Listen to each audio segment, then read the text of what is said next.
Hey, how's it going, guys? I got a really super quick tip I want to share with you.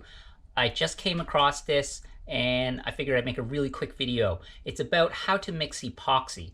I've mentioned previously a few different ways on how to mix epoxy, so let me just explain them before we get into my new tip. So previously what I used to do, if I had to measure out, dispense small amounts of epoxy, I used these little syringes that you can get from Amazon or drugstore, just these little tiny things for dispensing medicine. These are great. And then I just keep a couple containers of the resin and the hardener, so you can measure out really tiny amounts of resin with this if you only need to do a quick repair or you just need a tiny bit for whatever reason. For measuring out large amounts of resin or larger amounts accurately, I like using a scale. Volume, I don't like using volume. A scale just makes it so much easier. You can just weigh out exactly the amount you want. This is great when you need like a couple dozen grams or in the hundreds of grams for when you're making, when you're glassing like a large board. But if you need to dispense small amounts, again, you have to go back to this. Well, I came across this little guy here. This here is a mini scale, and it is super sensitive and accurate, right down to the 1/10 of a gram. Like, it's so accurate. So I'll put my shot glass down that I like using for dispensing small amounts, hit the tare button, zero it out. Now I can measure off tiny bits of resin. So let's do some. And I like using these hot sauce bottles that I've repurposed for my resin and hardener. So I'm gonna measure out 1 gram and then 1/2 gram. So I'm gonna measure out 1 gram of resin and then 1/2 gram, well, technically it's 0.45, but anyways, I'll do like 1/2 gram of hardener.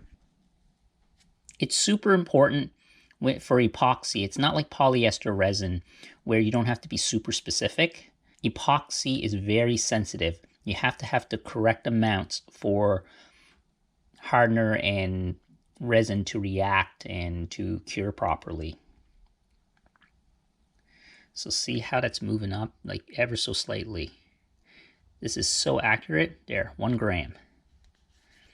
Like previously, the only way to do that would have been with this. I don't know why I didn't think of one of these scales, but these are so inexpensive now. I got this off Amazon for, I believe, under 20 bucks.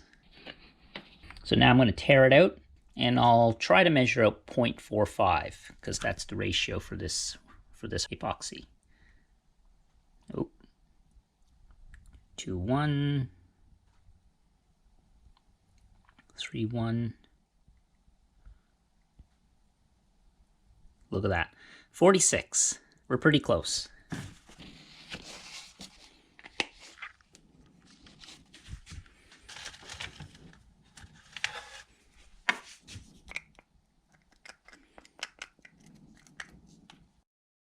So let's go away and come back after this sets up so I can show you guys how well this worked. Measuring out just 1 gram of resin. All right, it's been a few hours. Check this out. This is only 1.5 grams, roughly, 1.45 actually, of epoxy, and it's all fully set. Mixing minuscule amounts of resin is going to be so easy now with this digital scale. Don't know why I didn't do this earlier. Such a easy, great way of doing it. But of course, using these is also super great. And then when mixing large amounts of resin, just a typical kitchen scale is great.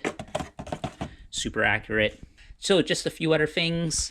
What do I have on the go for projects? I know I've been slacking in terms of posting build videos. I have a whole bunch ready to go. I'm getting one almost fully edited for a foil built board I built last year. That one didn't quite come out the way I really want it to, so I didn't bother to, I just kind of procrastinated on that one. So I'm going to use that as a kind of a best practices, what not to do, but that's coming very shortly. And I'm also working on another foil board here.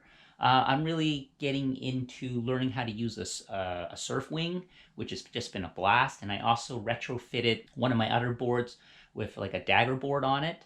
And that's been really helping me learn how to use the wing. So here we have another board that lessons learned from previously, making it thinner, smaller, lighter. I got the proper type of track box now with a high density foam that I was able to source. This is 6 pounds per cubic foot foam. And then also I'm working on this huge 10-foot sup right here. Really excited about that one. It's got a nice pointy nose on it. It's not too thick. It's not too heavy. Also love using these handles now. And I also haven't forgotten about the polyboard. The polyboard's actually all shaped and ready to go for glassing. Shaping poly foam is just beautiful. Look at this foam. There's like no imperfections in it. There's no tear outs or anything. That was a lot of fun to shape. But the foam is definitely a lot softer than EPS foam. So anyways, there you have it. That's what I got on the go. More videos coming very soon. Hopefully you enjoyed this video. You learned something. Give it a thumbs up if you did. And I will check you guys in the next video.